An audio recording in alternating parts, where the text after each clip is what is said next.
So hi everyone, it is 5 p.m. So we will start now. So good evening everyone. Welcome to Healthcare Professional at a Glance, a virtual event organized by YAHPA and sponsored by Elite College. My name is Willina and will be your animator for this first day of the event. Today's event is planned to end at 8 p.m. We will be having a total of 8 presentations tonight by following the schedule posted on our promotional posters. And if there's any changes in the schedule, I will let you guys know as soon as possible. Before I invite my first healthcare professional, I would like to explain some simple rules for this event. First, as you can see on our schedule, each professional have 20 minutes, which is approximately 10 minutes of presentation and 10 minutes of question period. There will be a small break of 5 minutes in the middle of the conference. Due to all the respect to the speaker, all questions will be only answered during the Q&A session. You can either type your question in the chat by forming a clear and complete sentence, or by raising your hand in the video call. So this slide is to show you how to raise your hand in the Zoom. Question will be answered in the priority of chronology or relevance. So it's basically first come, first serve. You are welcome to open your camera during the presentation, but we are not forcing you to open it if you don't feel comfortable. However, if you are asking a question via video and voice, we will ask you to open your camera due to the respect for the speaker. Given that 10 minutes is very short to present a whole healthcare profession, some professional might take the whole 20 minutes to present. In that case, there will be no question period. However, you are welcome to send your question to our YAHPA Facebook or WeChat page, and we will try to arrange a more detailed conference in the future if the request number is really high. We are considering making this event the beginning of a series of conferences in order to help you, the students, to make a clear decision in your future career path. Second, the goal of this virtual event is to let students cover the variety of healthcare professions that exist in Quebec's healthcare system.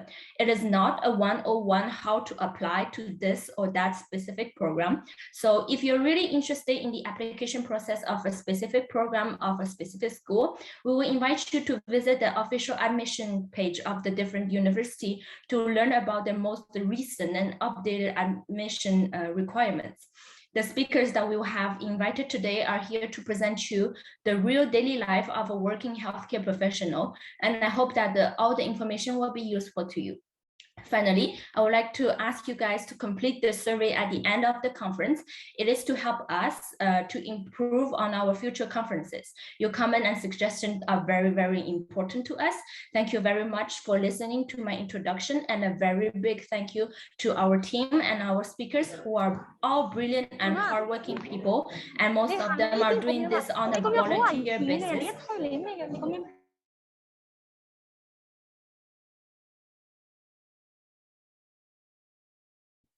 Oh, I think I was muted. Sorry. Thank you for very much for this making this event possible. And without further ado, please welcome our first speaker, Vida Siu. Hi. So I'm going to present to you what occupational therapy is. If you can just move on to the next slide. First of all, I'm just going to introduce myself a little bit. So I am not an occupational therapist yet, but I will be in December. So I will get my master's degree then. My ethnicity is Cambodian, and my future domain of practice, obviously, because I will start in January, is in private clinic, more specifically with return to work cases and mental health. And I went to school at Université de Montréal. So what is occupational therapy? That's probably the first thing they teach you in school, because even your teachers can't really explain it. But according to the Canadian Association of OTs, is that OT is a type of healthcare that helps to solve the problems that interfere with a person's ability to do things that are important to them. Everyday things like self-care, being productive, and leisure activities. So that's actually a very long definition, just to say that it's, next slide, rehab with the goal of going back to an occupation. So that's a very broad definition as well. It's really hard to grasp what OT is until you actually work in the field or go through school, and I'll try to make it simpler for you guys. So in terms of clientele, you can go from 0 to 100 years old. And when I say 0, I really mean like zero, like premature babies, for example, like what's important to them, their activity, their favorite, like not their favorite, but what they need to do is sleep and eat, right? But when you're a premature baby, sometimes you don't necessarily have the muscles or the abilities to sleep properly because you're not completely developed yet. So an OT will try to arrange the environment for that baby for it to sleep better and eat better as well. So that's for like babies. And then you can also work in pediatrics with older children. For example, in schools, when a child has ADHD, an occupational therapist can help them concentrate better. So you've probably seen maybe balloons as a chair or something like that, that will help them focus. And that's an OT who will determine if that's the proper intervention for that child. And then you also have physical health. So everything that's amputees, for example, what's important to them, what they want to go back to is their daily life. So cooking, cleaning, their work. So an OT will help them do those activities as well and adapt the environment, but also work on their residual strength if they have any. And same goes for mental health. So in my case, when I'm going to be working in a private clinic for return to work, for example, if someone has depression for a long time, then they're ready to get back to work. They have to do it progressively and in a certain way so that they don't crash back into the depression. So an OT will be there to accompany them through that, give them tips and tricks. And finally, elderly, the most basic, well, I think the most generic one that people think of when they talk about OTs because of like technical aids, especially wheelchairs, or when they're in a CHSLD, so like old people residents, they'll need an OT to have the proper equipment so that they can walk properly or even sleep properly. And then we can move on to the next slide. So where can an OT work? With the presentation I just gave you, I think it's pretty obvious that they can pretty much work anywhere. So hospitals, like whether it's general, pediatric, psychiatric, rehab centers, private clinics, schools, even special needs school, which I didn't mention earlier, but autism, Down syndrome, those are all kids that OTs can work with, community centers, and also in research, but they'll have to pursue a PhD. Next slide. So my pathway personally, I went to CEGEP for 2 years in health science, and then I applied to occupational therapy directly. Then it's 3 years of bachelor's and 1.5 years of master's, but it really depends on which university. That's the basic pathway for French universities. But in McGill, you're able to do the master's without having completed the occupational therapy bachelor's degree. So you can do 3 years in bio and then do 2 years in the 2 years of master's at McGill. It also includes like it includes the qualifying year. So you do need to, learn all the knowledge so that you're up to par with all your other colleagues who did the bachelor's. And next slide. I put here a couple of examples of courses that you could get. So I think in all health professions, if I'm not mistaken, you'll have to go through your basic science courses. So human anatomy, physiology, biomechanics, research stats classes, and also interprofessional classes. You'll also have later on after your first year, more OT specific courses. So you'll have to learn the frameworks. Those are models for you to help you learn how to assess a patient or intervene with the patient. You'll have other different courses as well to, give you more knowledge about the clients you'll be seeing. And also other classes like community OT, which are pretty interesting that they really want to, in general, the school wants to expose you to these more rare middle places you can work in. And for courses, the best part about this degree is that it's very practical. So you do have labs, you practice with a lot of simulations, you have workshops, and it's really fun. So especially as an OT, you're working on their daily life activities. So sometimes you'll cook something in the kitchen for class, which is fun, or you'll learn how to shape an orthesis for a person's arm and things like that. So lots of fun, but also lots of studying. And then next slide. Day in a life. You'll see that my day in life is not very developed because I haven't worked yet, but I based this off my previous stage work. So work, lunch, work, note taking, but it really depends in which place you're working. So if you're working in a hospital, for example, in an emergency department, you'll have to assess the patient to see if they're ready to be discharged, if they can function in their daily life. Or if you're working in a psychiatric hospital, you might have to do group therapy where in the morning, and then you'll have another group in the afternoon where people can discuss their how they implemented the techniques that you guys talked about in previous sessions. And yeah, you can also follow up on patients, especially in physical health. I think it's similar to physiotherapy in that sense that you see a patient and then a couple of days later you check up on their strength and see their progress so you can adjust the exercises. And then you also have note taking. So OTs have to take a lot of notes for their assessments, for the interventions and everything. And obviously, when you work in health, you also have to work in collaboration with a lot of other professionals. And you'll have a lot of team meetings during the week and case studies in case, for example, you're stuck on a case or your colleague is stuck on a case, you guys can discuss and see what's the best intervention for them. Next slide. So pros and cons of being an OT. Some of the pros are that it's a pretty regular schedule. Your weekends are usually off unless you work in a hospital. So it's really a good life-work balance. Currently, you have many job opportunities. So a lot of my friends, they didn't have to look for jobs. People, like employers, were calling them because, well, obviously in health, there's a shortage of people. So you don't have to worry about that. You'll have a job when you come here, when you become an OT and you graduate. And then you also have support from your professional order for ethical dilemmas. So for example, if you're not sure if you should be treating this patient because you feel like they're too close to them, you can call the order and they'll help you solve that problem. They're pretty available. And if you need any help, even with your note taken, because it's very strict, they'll help you out. You also have your paid hours for charting, which is not the case for all professionals. Since our charting is pretty extensive, it is paid and it is counted in your hours. And also what's good about OT is that you have a lot of flexibility with the clientele you want to work. So everybody needs to be able to do the activities they want and they need. So you can pretty much work with anyone. So if your children want to play like a sport, but they're missing an arm, then you can help that child out.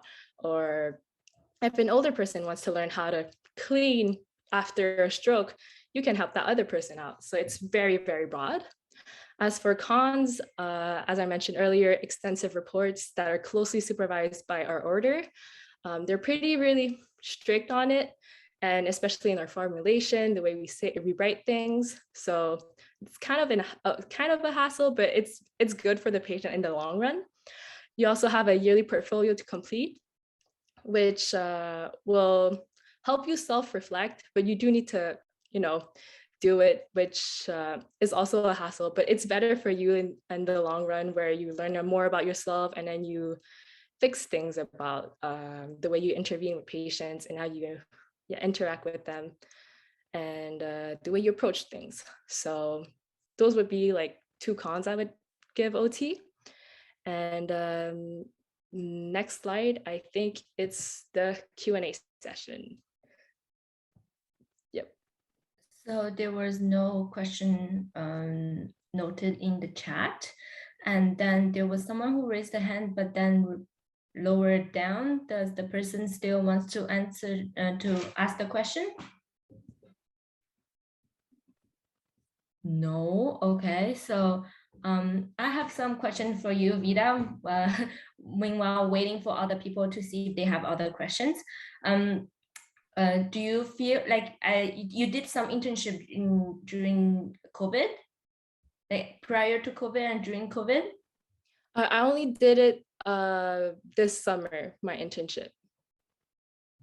Okay. Did you notice like some difference, or you think there will be some difference due to like the COVID situation right now? I think there are definitely differences. So, for example, I know I'm still in contact with some of my supervisors, and one of them was telling me that everything went online. So when you're doing group therapy, for example, it's more difficult to read a person's body language through Zoom, right? But when you're in real life, you see how they're interacting with each other, their body language. So those are all things you can analyze, and then you can, yeah, make a better, like take a better picture of what the person is going through. So they might be saying, I'm fine, but then their body language, they're super stressed, they're like shaking. So those are things that you're missing through Zoom. Okay, I have a question in the chat. It's Irene asking, how much do you pay for professional insurance? Do you know? Have a slight idea? For professional insurance or for to be part of the order? No, professional insurance, that is the question. I am not aware of the amount. Okay. So can you talk about your application process and how does it work for OT? Well, the application process is pretty standard for OT and I think most health related professions, where you apply to the university and they don't check your extracurriculars or anything. It's really based off grades, and you also have to pass your Casper now, I think. Yeah, they've implemented earlier. So for this type of question, we will invite you guys to go on the university admission page. Because of COVID, there's a lot of changes. So yes, the next question is musical therapy popular? Can you introduce this occupation? I don't know much about musical therapists, but it's a different practice than occupational therapy, so I can't really answer that question. Okay. Anyone else has any question? So a question from Alicia. Hi, Vida. Could you develop more on your role as an OT in mental health? Also, what made you want to pursue this field? Yeah. So I personally really enjoy mental health because I find that talking to patients is very interesting. I think you get to build that in physical health as well, but in mental health, they're very vulnerable to you, and you learn a lot about people and also about yourself, which I enjoy. And what my role is, if I can give you an example, for example, a person has like very bad anxiety. They can't get out of the house, they can't take the bus or anything. So my job as an OT would be to help them go outside, first of all. So you'll progressively help them through their fears, but concretely. So I would literally accompany that person to, for example, the bus stop. And then eventually, next step, we'll buy a ticket. And next step, we'll get on the bus. So yeah, and you get to see the progress too as an OT. Compared to maybe some other professions, you're working very closely with the patient, and it's satisfying to see when there's progress. And yeah, I just really enjoy mental health because people get to open up more and you get to know more about the person. So there's another question from Kathleen. How do we look for job after graduating from OT? Could you develop more on that? So for job perspectives, we at the university, and I think McGill has it too, and I think every other university, they will organize a session where employers will come and talk to you and kind of sell you their clinic or even the hospital. You can apply as any other job, even for like Maxi, if you want to be working as a cashier, it's kind of like the same thing. It's the same process, but as like in this field, some people will come to you and present what they their benefits, I guess, and you'll get to see around, shop around for jobs. next question is from Shuaizhen. Is concussion count in not being mental health? I'm not quite sure about your question. Maybe you should formulate a better sentence. What are the prerequisites for being occupational therapist? You do need a certain amount of creativity. It is a new field and you're always looking for solutions, which is really nice because it's a lot of problem solving. So that, and you also need to be really good at having a holistic vision of the patient. So you really need to look at the individual and its entire person. So you're not just looking at his diagnosis, you're not just looking at whether how they function.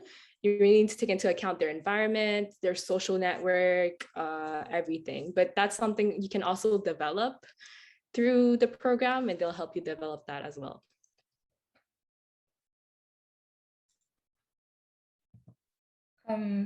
Anyone else wants to ask the question? The chat, there's no more question. Okay. Shuaizhen want to ask you if, Shuaizhen, I want to ask you if the concussion is a form of mental disease. Where's Vida? Yes. Oh, okay. I lost you. A concussion is not a form of mental disease, but it is neurological, I think. But people who get concussions can definitely go see an OT to function better in their daily lives. Okay, and we have Handsome Xiao. You can unmute yourself and open your video to ask your question.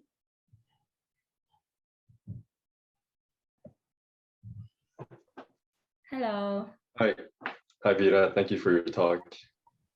I didn't know that OTs were so involved in mental health work. You seem to really enjoy forming that connection with people. I'm just wondering what kind of long-term alliances are you able to form with your patients? Is it more of a short-term work, or are you able to really be involved with them for a long period of their life? It really depends on the diagnosis. So there are patients that it depends on the department you're working with, actually. So you can work in the emergency department, and that's when you assess people and see if they can be discharged. If, for example, they had just had the psychosis, and then you decide if they can function after that, if they have all their, cognitive functions, okay. But in more severe mental illnesses like drug addiction, personality disorders, or things like that, you will be working more closely with those patients, because it takes more than just a month or a year to get over those things. So you see the patients a lot. For example, in my stage, I would see the patients almost every day. And they were sometimes patients that my supervisor had for a couple of years.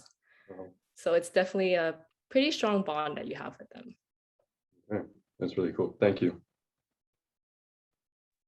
So there is 2 minutes left for you, Vida. So one last question, and it was from Jess. She was wondering how closely you work with other professionals as OT. You work pretty closely, and I think as any other professional, you would work really close too. The thing with OT is that, for example, I'll merge it with the other questions. So if the child has a feeding problem, they can't eat properly, you'll be working with the speech therapist, you'll be working with a nutritionist, and very closely, just so that child can can eat properly and be safely so they don't choke on anything, right? Since they all have their very specific knowledge on each little part of feeding. Yeah. You also need to work closely with doctors, since you guys are the one who know the patient best. So sometimes they'll come up to you and ask you how they're doing or how therapy went. So yep, very closely. So thank you, Vida. That will be all for today's presentation. Thank you very much for your time. The next up is Podiatry. So let's welcome Mahua. Mahua, are you there? Yes. Hello, do you hear me? Yes, we can hear you clearly. So it's give you the role, okay? Perfect. So hi, everyone. I'm Mahua, a fourth year, so last year student in pediatric medicine. I'm sorry if I have, you hear some noise because I have construction at home right now. So I'm sorry for that. So first of all, what is podiatry? So a podiatrist is a health professional governed by the Code des professions du Québec, the Loi sur la podiatrie, and the Code de déontologie des podiatres that assesses and treats foot diseases limited to the ankle. So a podiatrist can treat all aspects as long as it's limited to the foot and not a systematic problem that falls like within the scope of practice of an MD.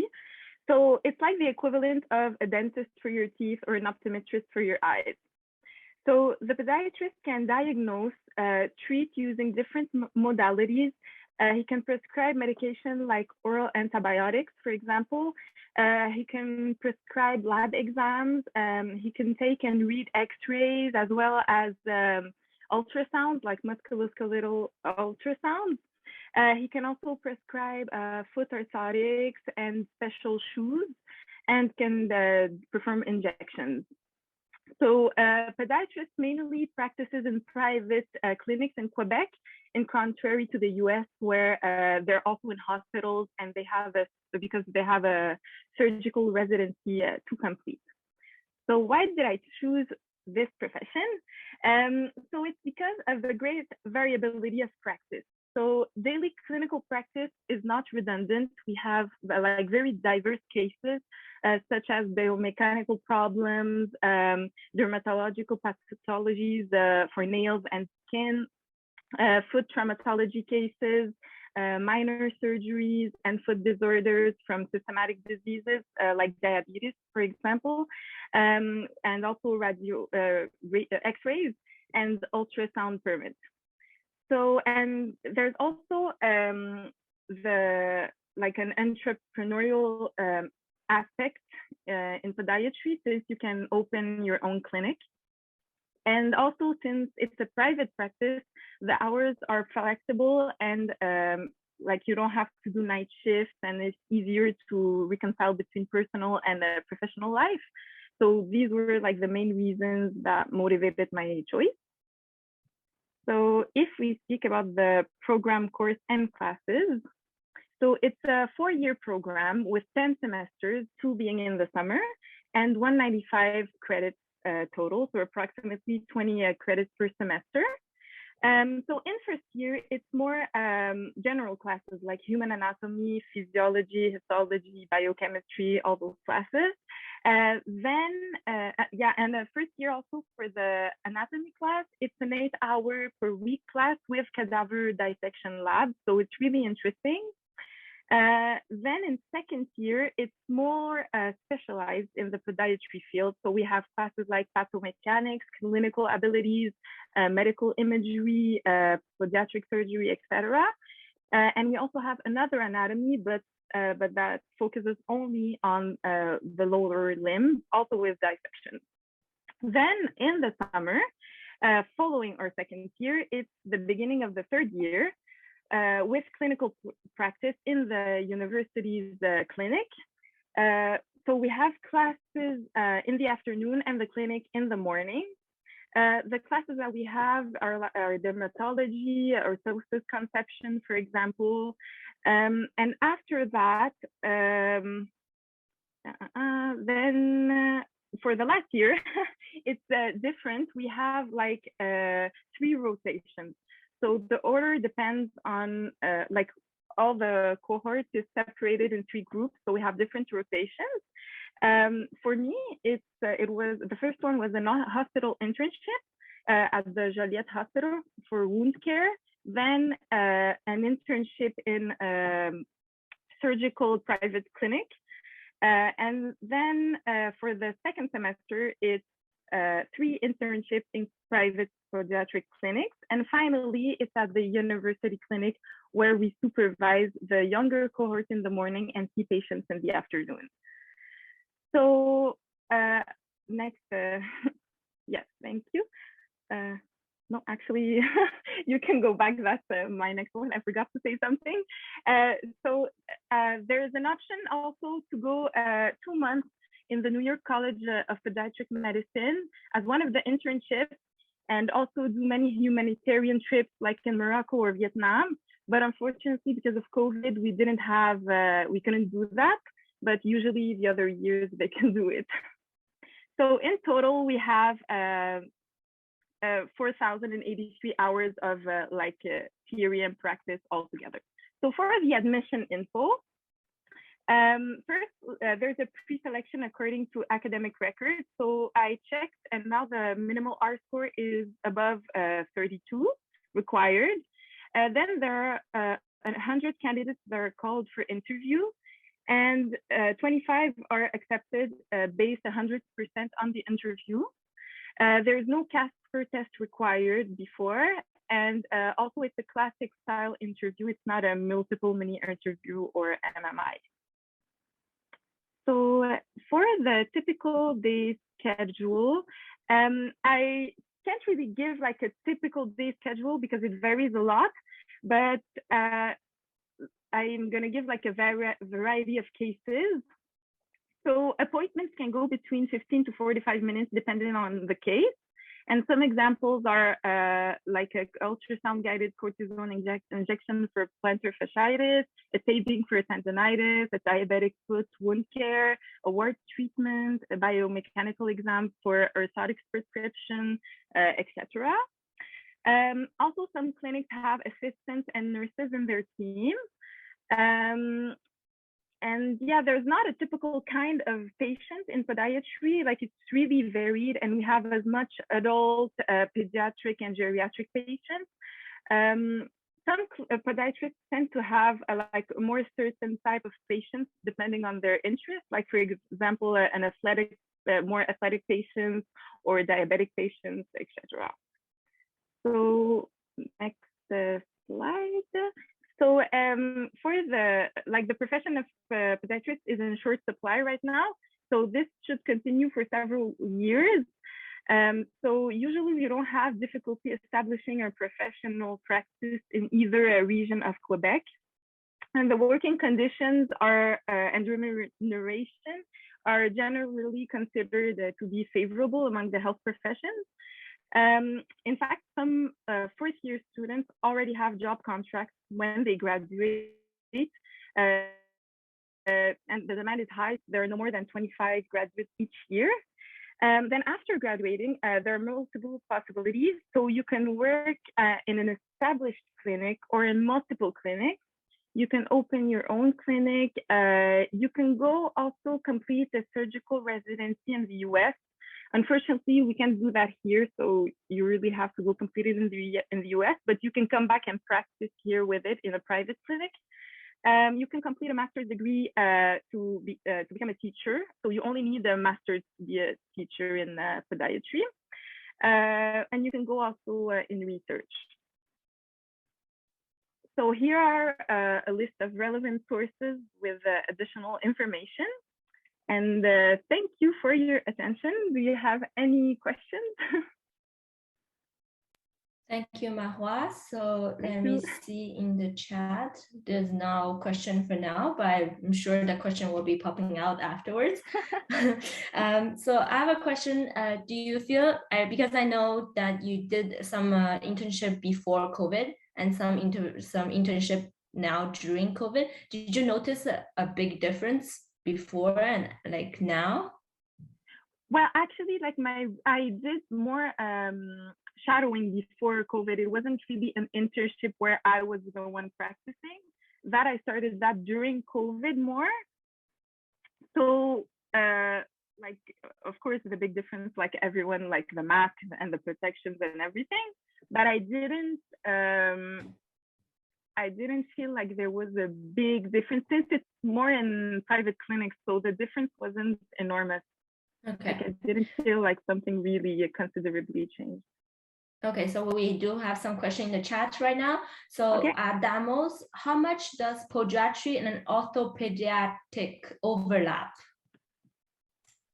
or so what? I'm just gonna read it just to make sure in the chat. Yeah. Okay. So do you mean like orthopedics after MD, after medicine? Yeah, I think it's the podiatry with the ortho medicine. Okay. What is the overlap? Okay. So actually, yeah, but podiatrist, you can't do big surgeries like an orthopedic, only if you go complete your surgical residency in the US. So if you can, well, the podiatrist is only limited to the foot and ankle, but the orthopedics can like everywhere in the body. They can like the arms, the knee, the whole legs, but the podiatrist is limited to the foot and ankle. I don't know if that answers your question. If it not, I think he will re-ask the question in the chat. So there's another question: is the university the only university in Canada having this major? Yes, so actually it's the only university in Canada that has it. The other one, like, or else it's in the US. So in Canada, it's only at the UQTR in Trois-Rivières. Okay, and then there's another question. The person asking, I imagine this will vary, but what are the startup costs for a private clinic? The startup costs, if you want to open your own clinic? Is that what you mean, Adamo? I think he's Yep, exactly. Okay. Oh, hi. Hi. Well, actually, I don't really know what are the costs if you want to open your own clinic, since I'm still not done and it's not like in my immediate project for now. So I can't really answer. Sorry. What did you mention how easy it was to find a job? I think you did, right? Yes, yes.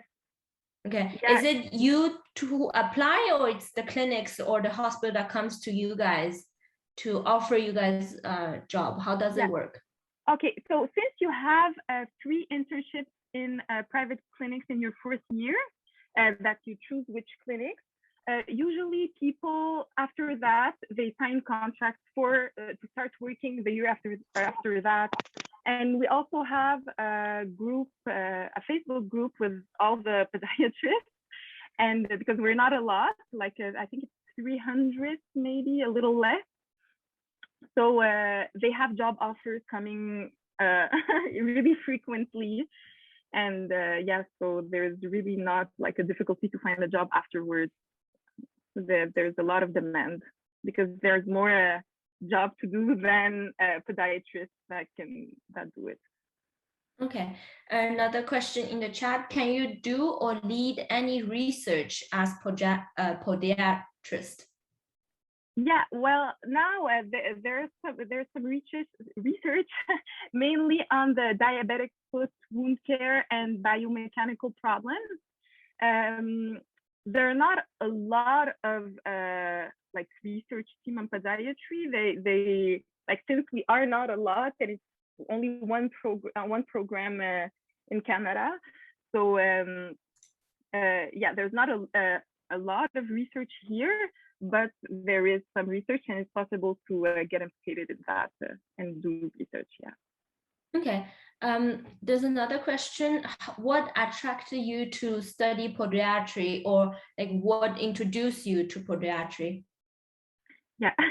Well, what I liked about it, like I explained before, it's that it's really versatile. There's different cases, different things you can do, and all related to the foot. Also that it's not really redundant, but what it initially I didn't like within those. I usually like I knew I wanted to go in healthcare, but I wasn't like sure 100%, and I didn't know actually podiatry. And then I went to see to do an observation day at a podiatrist, and I really liked her practice. So then I applied and it worked out. Good for you. Then I have another question. The chat is coming up. Then I have some question. Is there further training to be more specialized at, well, you mentioned the surgery possibility in the US. Is there more Yes. to like in Quebec, maybe like specialize in pediatric or like specialize in, is there any specialization? Yeah. Yeah. Well, there are like formations, I'm not sure how to say it in English, but des formations that are available, but you cannot really be specialized in something. You're always considered podiatrist equal to the other podiatrists unless you did the surgical residency. But you can choose to have a certain type of patients. So you go do the other like formation, and you have more knowledge in that. So you build your clientele with that. Okay. So it's not really, it's only the surgical aspect that you can add a residency to. You can't have another type of residency. Okay, I see. You could do like a micro program or something in like wound care or something like that. But you have like to work your way to find those kind of things. Do you have any interesting case that you can share with us? Interesting case. I have to think. Well, now I have a lot of wound care treatments. It was yesterday. It's not that's the one that I'm thinking about, but we had a really big one. I don't think I can show pictures because it's confidential. Yeah. And I didn't ask permission, so I can't. But it was like a really big wound. We could see the bone underneath, and it was like we had to debride it. Yeah, and that's the English word. Yes. Yeah. Okay. And irrigated, debrided. Then for the pansement, I'm not sure about the term. And like we learn more in practice than in theory, I think, because we're exposed to different things. And like the practice in Quebec, we're in clinical, like in private clinics, but we have one of our internships in a hospital. So it's really different than what we usually see. It's not the same. It's really not the same thing. So we see like more intense cases in the hospital than what we see in private clinics. Okay. So there's 3 minutes left. If anyone wants to ask the question, please seize your moment. Otherwise, how challenging is the study? Like the whole study years, how challenging do you find it is? Yeah, well, it's really demanding because you have a lot of credits per semester, and there's a lot of like we have a lot of classes at the same time with a lot of matière in it, a lot of theory classes. Yeah, so like and it's all by heart, so you really have to study constantly. And also we have like an exam at the end, so I have it in a few months, and I have like you have to remember everything you learned from first year, so you really have to be like up to date and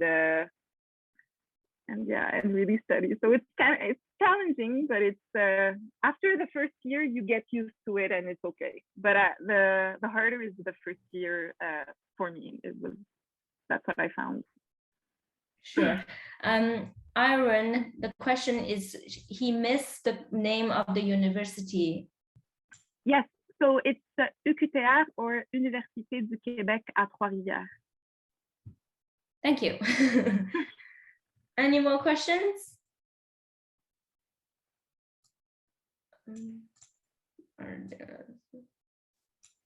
So one last one maybe. In your program, is there a lot of students from CEGEP, or many have already a university degree? Yeah, that's one of the things, is that when I got admitted, it was approximately half and half. And it's really like the ones from university found it really easier since they could credit some of the classes. They didn't have to do them, so they had more time for the hardest ones.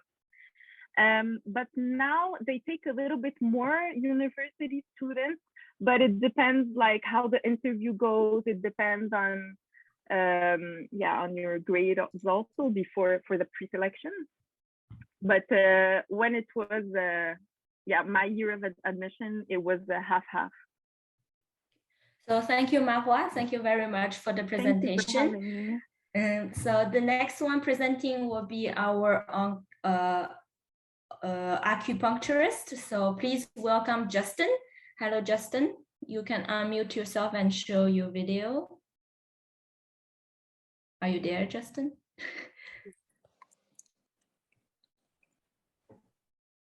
I'm there. Oh, hey, hi, Justin. Hi. Sorry, I will let bad. you I'm here. present. Yep. Hi, everyone. My name is Justin Pham. I'm an acupuncturist. Okay. So my parcours, at first, after high school, I studied administration at the CEGEP Montmorency. After administration, I tried university in math, but it didn't really work out well for me. So I went into acupuncture. The where I did it, the program where I learned is at Collège de Rosemont. Okay, it's in French though. Okay, if you want to study in English, I think you have to go as far as like Toronto, but Toronto is a little bit more expensive. Here, it's a technique, so they teach you in 3 years.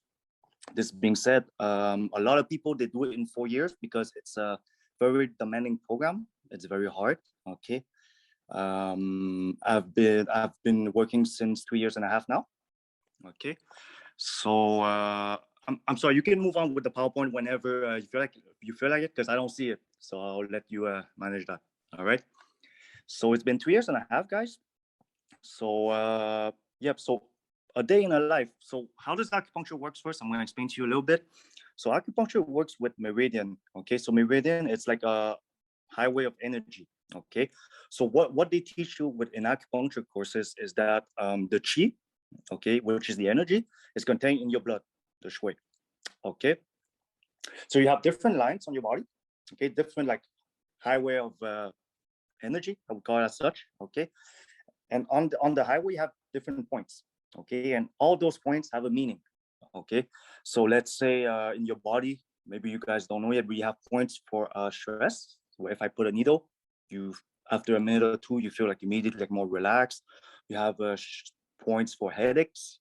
You have points for foot pain, shoulder pain, a lot of different points in your body. You do a lot of stuff actually. Okay, so what you learn in acupuncture, you learn how to puncture certain points, because it's not like all points that gets punctured the same way. You the angle of how you puncture, because let's say if you puncture a point on the stomach, or let's say digestive problems, well, you can't go 90 degrees this way because you're gonna pierce through the intestine. Or here, you gotta go on an angle because you have your lungs, you know. So so that's one thing that you learn. Another thing that you learn is how to do cupping. I'm gonna show you guys too. In fact, I'm gonna show you guys what I do at my clinic. Okay, guys. So you have cupping. You have the small size, you have the bigger size. Okay, so how cupping works is first you put baby oil, okay, on the body. You press as such, and it's going to bring a suction up. Okay, so when it brings a suction up, you massage, you rub, it feels good. Okay, this is what I like to do at first. I'm explaining to you guys why, because a lot of time what people don't know is that you can get bruises that are stuck like underneath. So when you see all those cupping marks, let's say Michael Phelps, we did at the last Olympics, the swimmer guy, a lot of athletes, they have those cupping marks on their body. If the mark is purple, okay, purple, black, brownish, it meant that they had a bruise stuck underneath. So when you have a bruise stuck underneath, guys, the blood cannot flow properly. Okay, so you have a bruise stuck underneath, the blood circulation is blocked. So with the cupping, with the suction, you bring the blood up, and the blood can flow, because all the good stuff in your body is contained in your blood. It's the blood that's nourishing every organs, the brain, the muscles, the heart, etc.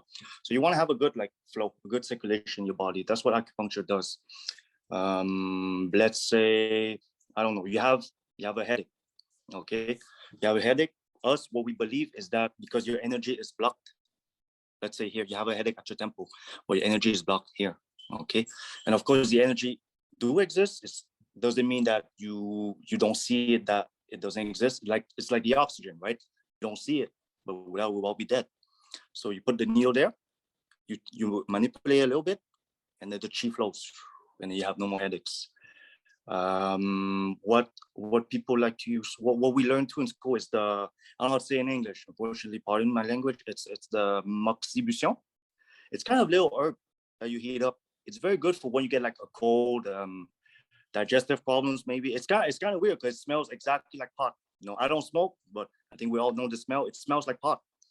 It smells a lot and it creates a lot of smoke. So if you want to use that herb, make sure that you have a good fan, or you have something, or you open the window.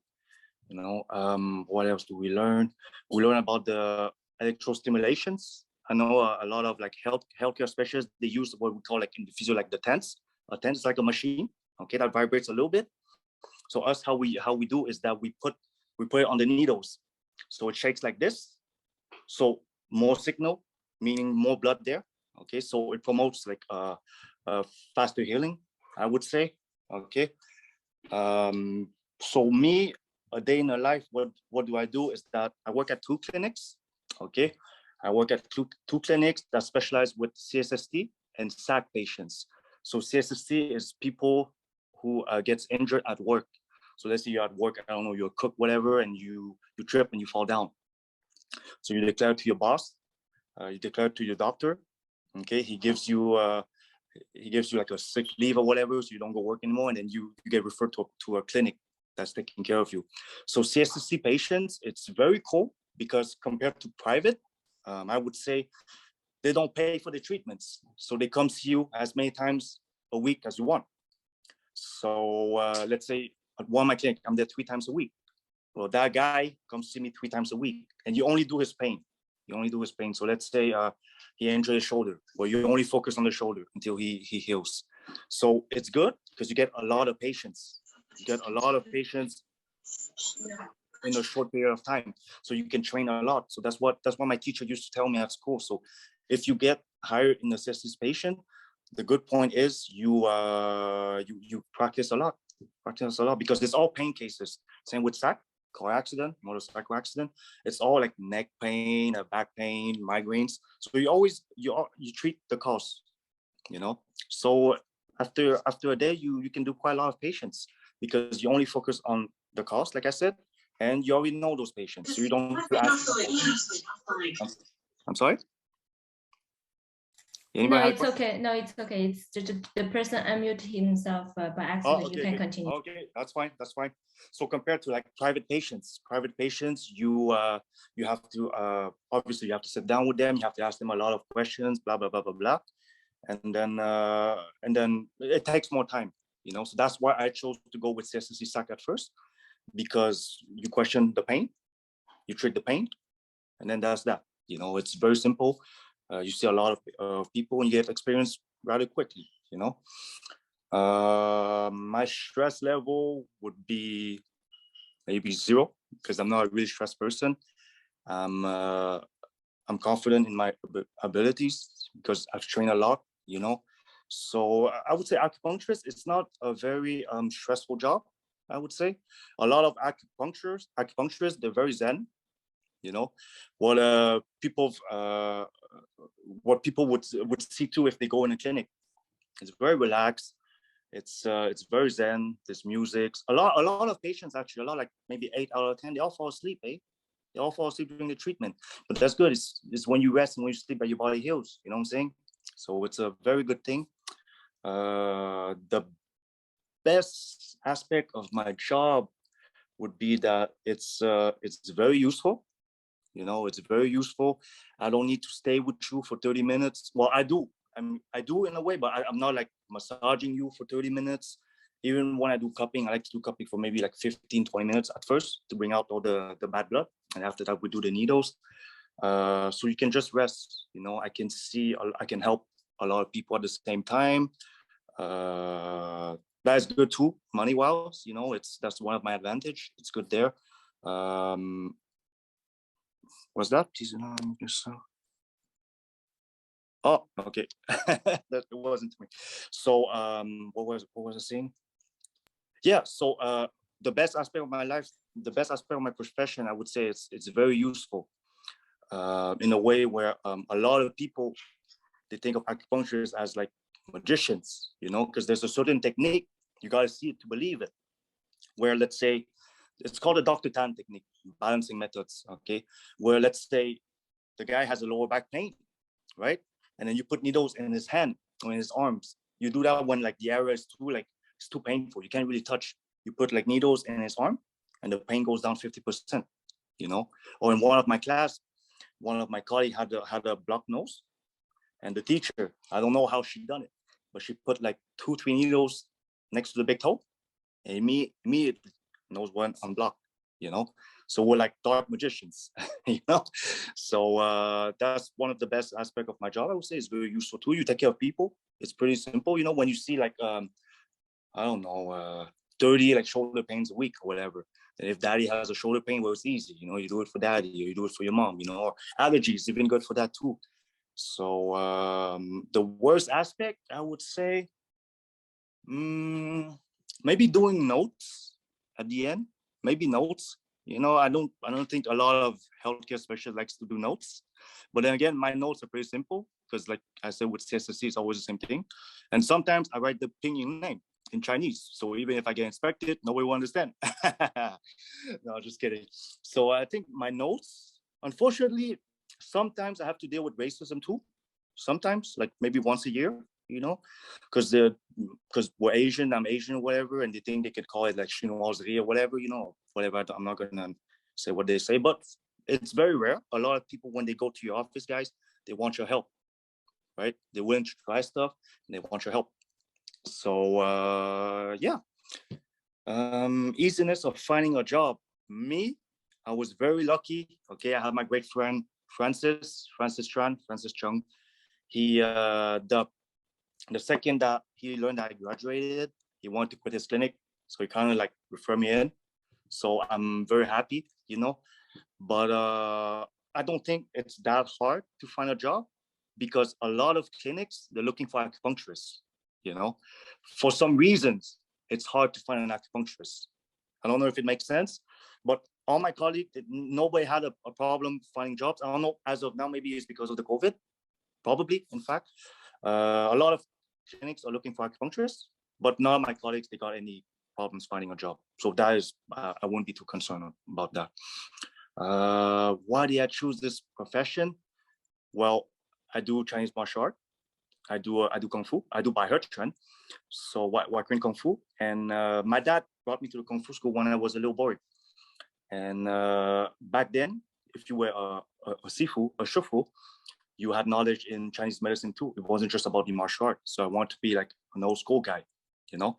So later on, if I can open up a clinic with my own martial arts school, then I'll be happy, you know? So, you know what, guys, do we still have time? We still have time a bit?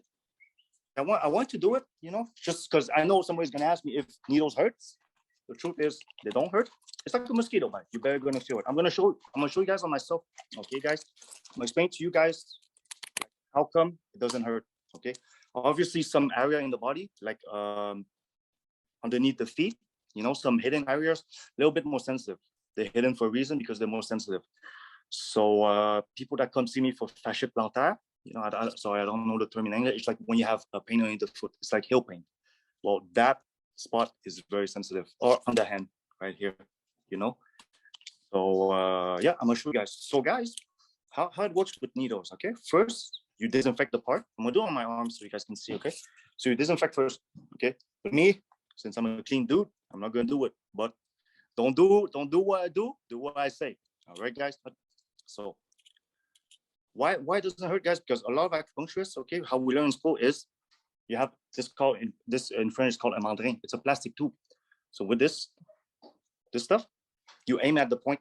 You aim at the point right here. So you guys see, you aim at the point and you go, oh, and it's in. And then you go, oh, and it's in. That's it.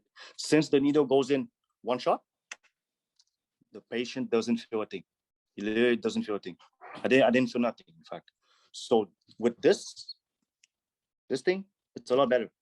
Now I know a lot of people, okay, especially people from China, you know, they just take the needle and they go pop, pop, pop, and it's super painful, you know. So they have their own ways of doing things, okay. But here in Montreal, they teach you with the plastic to put them on there. So it's good, guys. So it doesn't hurt at all, okay. So for those who thought like maybe it's gonna pinch a bit, don't worry. A lot of patients, like I said, they all sleep during the treatments. So that's that, you know. Any questions, guys? So Questions? yes, we actually have some questions. Yes. It is to become acupuncturist. Is Yes. there any preparation that they need to do? Or is there any specific study they need to do?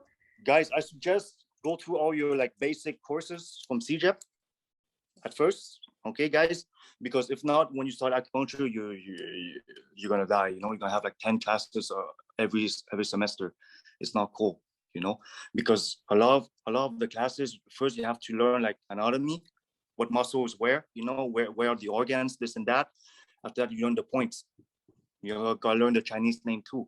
You gotta learn how to puncture it, how to manipulate the needles for each point, you know, because a point for pain, you don't manipulate it the same as a point for fatigue, you know. I can explain to you briefly. A point for pain, you want to turn the needle 6 times clockwise, because that makes the chi go away.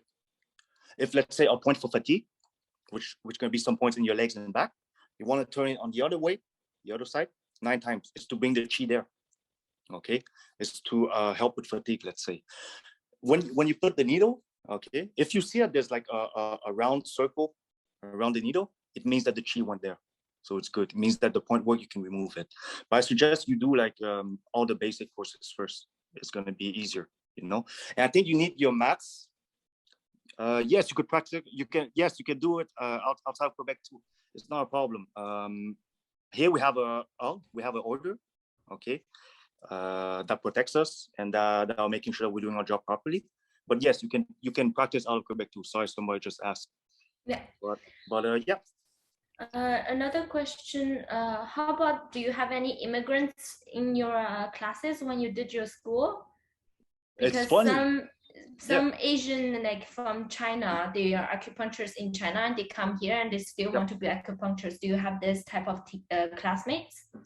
No, to be honest, it was funny to me because I expected a lot of Chinese, I expected a lot of Asians, but they were like mostly all whites, all white people. I had like me and one of my colleagues, a female, that were Asians. I said, well, all white people, you know? So yeah, all white people. Oh, but the Chinese acupuncture, sorry, the Chinese acupuncturists from China, when they come here, I think they're like the program, it's approved. You know, they're certainly better than us here. To be honest with you guys, who I've seen, so it's approved. You can start working immediately. That's what my acupuncturist is doing. She was from China. She came here and then was approved, so she just started work. That's very practical. Mm-hmm. Another question: is there any puncture errors when you try and learn, and how is the deal? Oh yeah. So guys, when you train in stage, okay, keep in mind, first you have like little dummies that you train, okay, or you train on pillows, right? But a lot of the time, before you do it on at the clinic école, when you have like real patients that come for the last year, so you train on your colleagues, eh?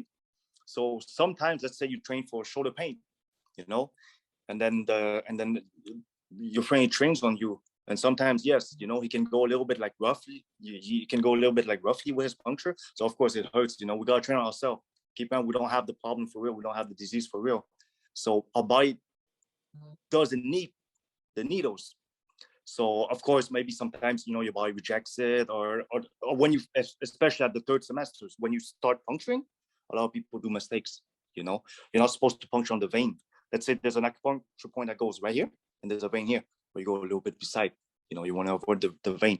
So that happens. Okay, that happens, but mostly in school. You know, you gotta be confident in yourself. You gotta be confident in your capabilities. When you graduated, even though it's only 3 years or 4 max, depending on how many years you want to put in, you're good. You're good to work. You know, like you know your stuff. We cover a lot of subjects. You know, you know your stuff. Good. Then Kathleen's question: do you work another job while working as an acupuncturist in 2 clinics? Not at all. Not at all. But back then, I used to help my dad's restaurant, but that was only for fun. Acupuncture, you can make a living. You can make a living like easily, you know, guys. So let's say, because the one of the main perks with acupuncture is that you could see multiple people at the same time. So me, if I have in a day, I could have like 30, 32, 33 like CSST, but I know them all, you know, so they just come. And then how long does it take me to put needles in your shoulder?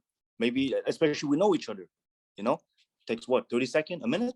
I can see somebody else, and I let you rest. I'll call me if there's anything, you know, if there's any needle that's bothering you, you call me, you know, and I'll come and I'll go see somebody else. And every time like this, you get a certain amount of money depending on what you deal with the clinic. Me, I got a good deal, you know, guys. So if you decide to follow this job, you know, a lot of people, they get like the 60-40% deal, where like you keep 60% and you give 40%, you know. And if you do it properly, you can maybe get 30-70, you know, which is my case right now. So you make a good living, especially if you see like multiple patients every hour, you know. Of course, if I get a new patient, I have to block my schedule 30 minutes because I want to sit down with you, understand how your pain is and blah, blah, blah, blah, blah. But once you know everybody, that's simple, you know. So you don't need to work another job, as far as I'm concerned, for me, you know. So thank you, Justin. I think the time is up. Thank you very much for your presentation, and thank you for your time. So the next one presenting will be nursing, and that will be me. So I will just, for the presentation of nursing, since I have a lot of things to cover, so I will try to go as quickly as possible. And so yeah, so let's start. So I will present myself again. My name is Wilin. I am a registered nurse at the General Jewish Hospital in ICU. I studied at Jean de Brébeuf College in Health Science program for 2 years. And then I went to University of Montreal for 3 years of bachelor. So I didn't do the CEGEP path. I just directly went to University of Montreal. Then as soon as I finished my bachelor, I had different job offers at the Gland side, the Super Hospital, Montreal Cardiology Institute, and General Jewish Hospital. I choose General Jewish Hospital because it's closer to my house. Then on that, I stayed at a surgical unit from June 2020 until March this year for 9 months. But actually, when I first started, it was a COVID unit. So I started off in a COVID unit for 3 months. Then I transitioned to a cardiovascular and abdominal surgery unit. And after that, I seized my opportunity when I saw the ICU units position were open. So I went directly to ICU.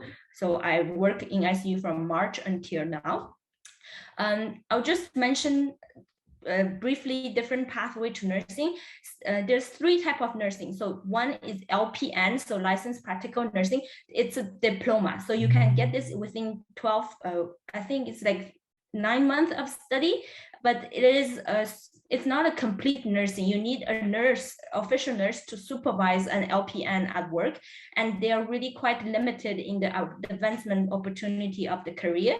And then registered nurse, so it's the official nurse. We have 2 types. One is graduate from the bachelor's, so BSN, and one is from the CEGEP, so it's the ASN.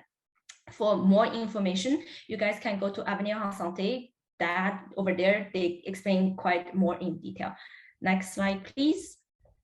So what does a nurse do? I think everyone has a slight idea of what does a nurse do, but a nurse can also be a researcher, a teacher, and a politician. We can work in army, school, cruise ship, yes, like those luxuries one. We can work in summer camp. We can work in isolated village in the north. We can work as a private caregiver for elderly and children with special needs. We can also work in specialized clinic like aesthetic clinic to do Botox, or fertility clinic for like IVF. So what does a nurse do? Nursing have an irreplaceable nursing expertise, and we do a lot of things in different fields. I will explain you guys a bit more in detail in the next slide, not quite yet. We really do more than just give out pills. Then there's also super nurses and nurse practitioners. Then you need to do a master in order to be able as a you need to do a master to be able to be a nurse practitioner. And once you are a nurse practitioner, you can follow your own patient. You can open a clinic in like outside of Quebec, because in Quebec we cannot open our own clinic. And then you can give prescriptions, you can do follow-ups. There's a lot more things that you can do. You're like a semi-doctor type of position. And then on the next slide, just trigger warning for blood and yeah, so next slide, please. So this is what the ICU looks like. This is like the picture on the bottom that you guys can see. That's a COVID patient. Obviously, the picture, I found it online because I am not allowed to take pictures from ICU. But you see all the pumps, all the machine, all the patient that's in the bed. This is not the doctor who are doing it. It's the nurses who are doing it. We are adjusting the medication via the pumps. We're making sure that the patient breathes. We are monitoring patient's blood pressure, heart rate, heart monitoring, arrhythmia, everything is the nurses who are doing. We're also counting how much urine output you are putting per hour. And all of that we assemble and we do a nursing assessment. And depending on the assessment that we do, we will call the doctor as if it's an emergency, or sometimes more minor thing, then we can do it more, we can hold a bit during the rounds. Then next slide. You can also Google it. Some interesting cases that I see in ICU, like the continuous renal replacement therapy. That's one of the big machines that you saw in the earlier pictures. That's like do dialysis, like near the bedside. That's one ICU specialty. One ECMO is extracorporeal membrane oxygenation. That's for very, very, very sick patients, and some COVID patient needs it also. It's basically we replace your lung with the machine, and it's also nurses along with another professional that are taking care of like those sick patients. It's rare that doctors will play with the machine. Usually they give out orders and it's the nurses who execute them. For some more interesting surgery, because we have some complicated surgery also during ICU, you can go to see abdominal vac. That's basically a vacuum that we put on your open abdomen, because the surgeons are not able to close up your abdomen. In the previous slide, please. Yeah, and a high pack, it's a very interesting thing for oncology patients. So we put chemotherapy in your abdomens and we shake you up. Then we also deal with some necrotic foot patients, and that's disgusting pictures that I will not show you guys. And next one. So my schedules, our nursing schedule depends on a lot of things. So it depends on your environment. If you are in hospital, you're in unit, you are in clinic. It depends on the shift. Sometimes you do only, some hospital, basically the French, you only do day shifts. So you only work during the day, or you only work during the evening, or only during the night. Evening shift is from 3 p.m. to 11 p.m. And then night shift is from 11 p.m. to 7 a.m. And some hospital you do only 8 hours. Some hospital offer also 12 hours. And depending on your position, if you're a nurse, if you're a nurse in charge, head nurse or nurse educator, the hours depends and varies a lot. Me, I'm just a nurse. I'm working in ICU where I do 12-hour shifts and I do rotation, so day and night. So in the little table that you see, it is my schedule for August, September. So as you can see, I'm working full-time. So basically 80 hours per 2 weeks. So in order to complete my full-time shift, I need to do 6 days of 12 hours and then 1 day of 8 hours. So if you guys count, on the 29th is 1, then 1 on the 1st of September, 2nd of September, the Z is the 12-hour night shift. And then 6 is actually 8 hours night shift, 7, 10, 11, that's 12 hours with 1 8 hours. That completes my 80 hours per 2 weeks. And I need to work one weekend on 2. So as you guys can see, on the 29th is a Sunday, I worked. Then 4 and 5 September, I didn't work. 11 and 12, I work again. So that is how the schedule is for me at General George Hospital. If you work at St. Justine, it's another story. If you work at the Glen, it's another story also. So it depends really on your hospital.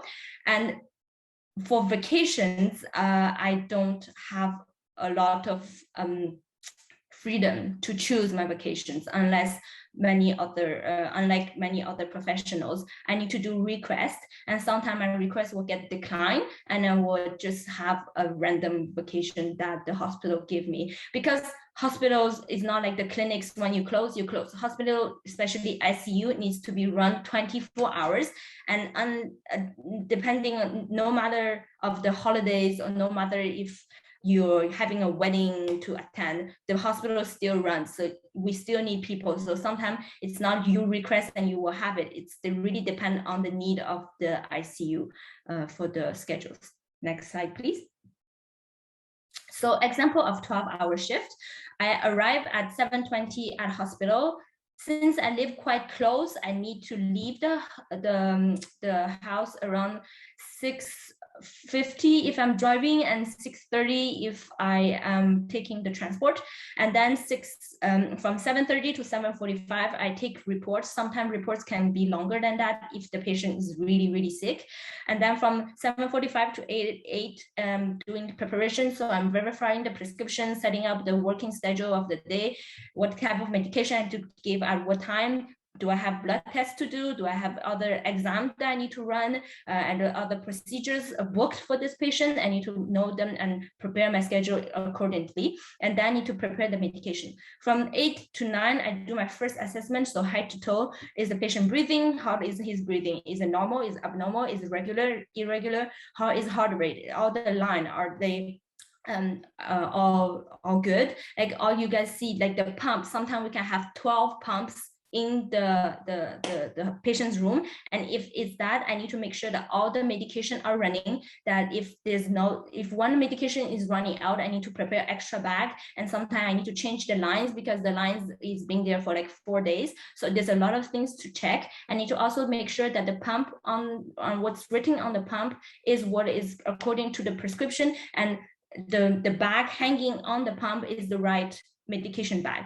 And then I need to also check for the security and emergency material and meds, because sometimes if the patient crashes, it crashes like this, and you need to have all your emergency meds at your bedside. You have no time to run in the unit to get your medication. And then from 9 to 3:30, it's a day shift routine.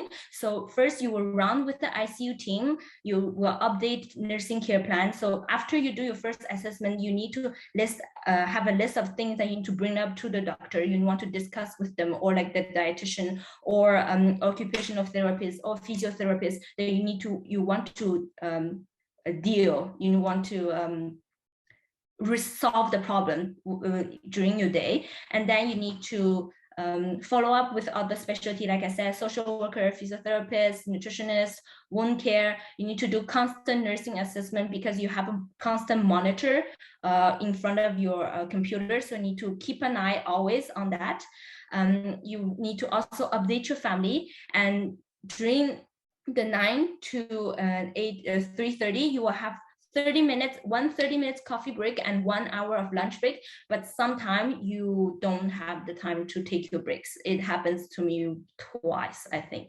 Then from 3:30 to 6:30 is the evening shift routine. It's more slow because it's less professional. And then approximately the same as the day shift routine. And then during that time, you will also have a 30-minute supper break. And I didn't finish, go back. From 6:30 to 7:30, you need to finalize your care, verify all the pump, prepare extra IV bag if needed, and then you need to write your report. Sometimes it's like this long, and sometimes it can be 2 pages, and then you need to update your nursing care plan. And from 7:30 to 7:45, you give your report. And then next slide. So pros and cons. Pros is very, very, very easy to find a job. The 3 hospitals, I did a basic interview and they gave me the job offer. It is possible to work in other provinces, even Quebec. We are like French.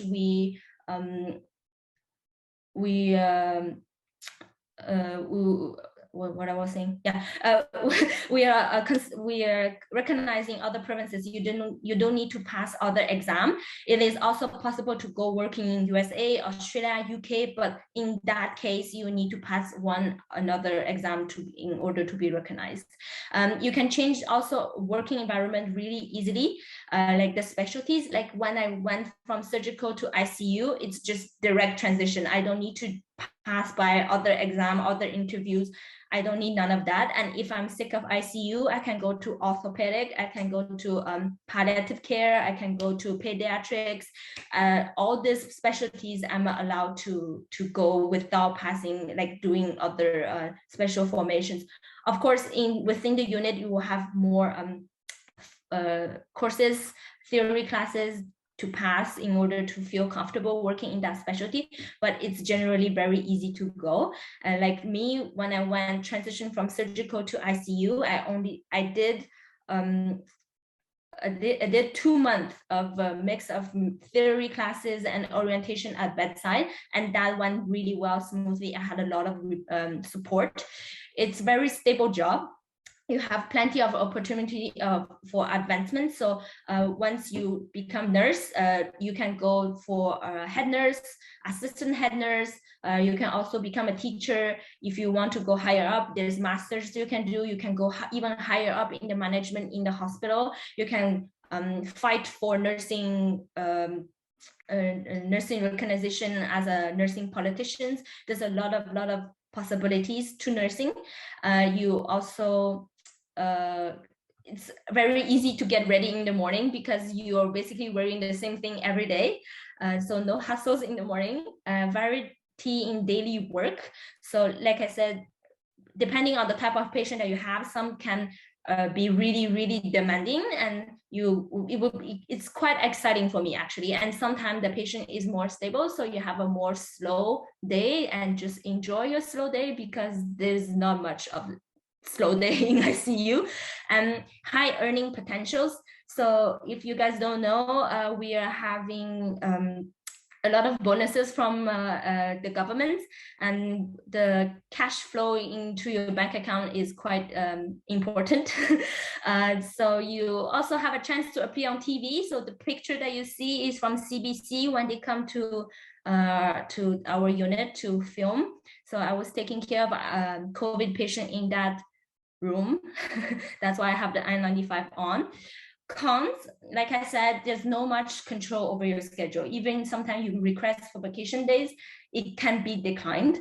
And you need to work during holidays. It's not possible to have your holidays off. Like for Christmas or for New Year, you choose one of them. And sometimes if you choose New Year and too much people choose New Year, you will end up getting Christmas afterwards. So it's hospital life, and it can be very stressful and emotionally draining because sometimes you deal with life and death within the hospital, and it can be very demanding. Or sometimes you have confused patient who is saying bad words all day to you. That's also very demanding. It demands a lot of self-control to not get very angry to the patient. Some negative experiences, like I said, you can have physical and verbal violences. It happens to me a couple of times that the patient is confused and they're very combative and they will try to kick you in the face and kick you in your head. It happens, but we have medication and we have a team and we restrain them and we try to provide the care as much as we can. And sometimes we will have obligated overtime. It's more in the French hospitals. With me, I only worked 2 16-hour shift. And to be honest, the second 16-hour shift, the next day I have a 12-hour shift. I wasn't able to finish my 12-hour shift. I ended up vomiting and not feeling very good. So I was sent home. So just to tell you guys that it can be very physically and emotionally demanding. And sometimes you will also live some prejudice against the nurses.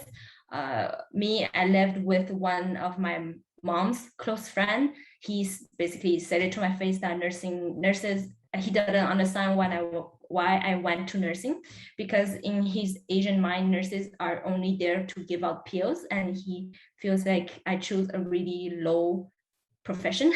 But it's actually, we actually do more than that. So that's the cons that I have in mind. So I think next is a question and answer period. I don't know, I don't see the chat. Do you guys have any questions for me? Let me go up. So, hi, I would like to know how many patients you take per shift. So on the surgical floor, like I said, General Jewish Hospital is among one of the best hospitals in Montreal. So on a surgical floor, the maximum patient that you can have is 6. But I know that like at Sacré-Cœur, one of my friends, she has 9 to 12 patients. Even if she's paired with an LPN, 9 to 12 patients, that's a lot. In ICU, ours maximum is 2 patients, and 2 patients, they need to be really, really stable. And if you feel like they are unstable, you can unpair them. Our assistant head nurse are very, very understanding. So in ICU is 1 to 2 patients, depending on their physical condition. Hello, is it possible to have the PowerPoint? We will see too. If yes, we're gonna post it on Facebook YAHPA. Among those hospitals, why you choose GJH? So 1, it's really close to my house. 2nd, they have very, very good reputation within Canada. I did my own little research. And then, like I said, they don't force you to do overtime. The 16 hours I did, I accepted on my free will, and I regretted it afterwards, but it's still me who made the decision. Like at Saint-Justin, it's French system, so they will force you to stay. Like the 16 hours, they force you to stay. It's not, do you want to stay? It's, you need to stay. So that's one of the reasons why I choose JGH. Are there any health requirements for becoming a nurse?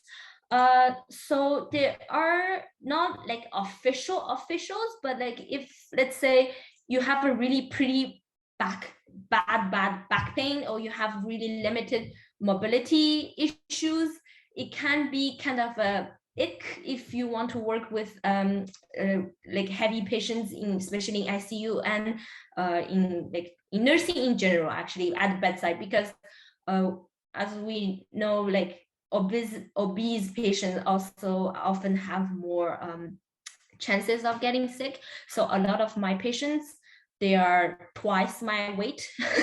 So sometimes turning position them, or when they get really violent because they're confused, it can be physically really demanding, and it can hurt your back. If you have a back pain, even more, or you have a shoulder pain, it can be quite demanding. And if you're immunosuppressed, it can happen, like if you have lupus, that can limit the type of clientele that you can have. So yes, so there's still some health requirement, but it's not on black and white. It really depends on how you feel, and you will have to pass health exam before that. But me, since I'm healthy, I didn't pass the health exam. Then let me see, what encouraged you to choose nursing? So what encouraged me to choose nursing was actually my parents. And they were talking, we were pretty straightforward in the family. So they were talking to me how easy and how stable nursing job is. And I really realized that with the pandemic, when everyone was staying at home or being laid off, well, I'm receiving extra bonuses of being full-time and working night shift and evening shift for being a nurse. So I'm really grateful that I choose nursing as a profession, so I can have a really stable job. Can you talk a bit more about nursing practitioner?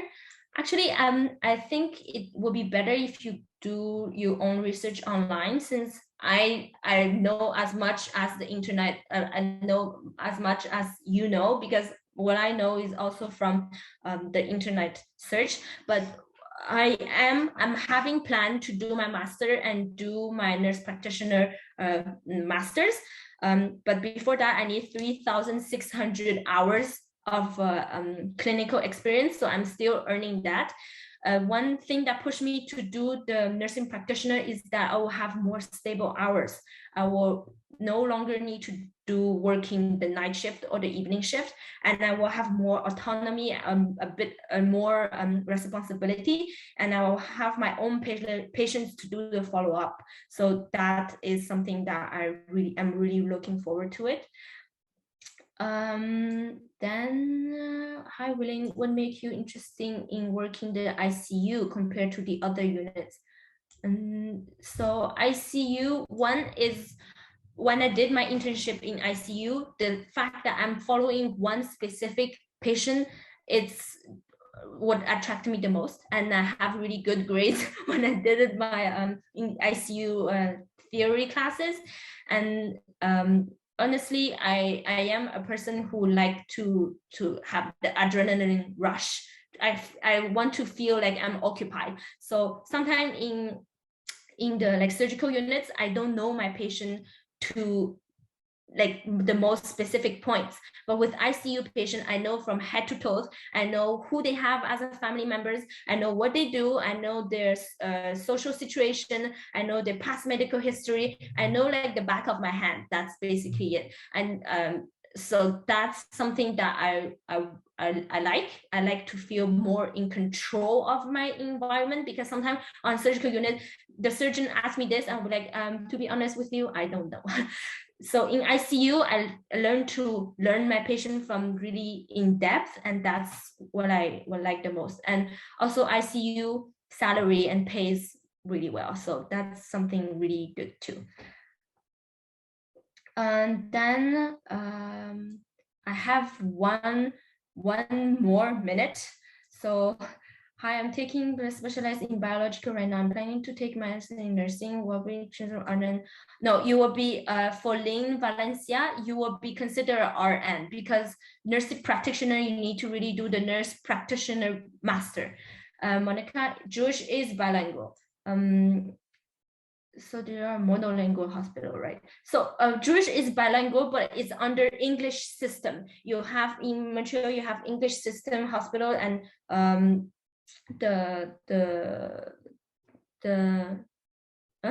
what else was, you have the English system. So all the hospital that's under McGill, that's English system. So they are kind of more nice to the nurses. And then you have the French system, that's which all the rest of the hospitals that are not belonging to McGill. So yes. And team, and sorry for YAHPA team, please remind me if I don't have time, okay?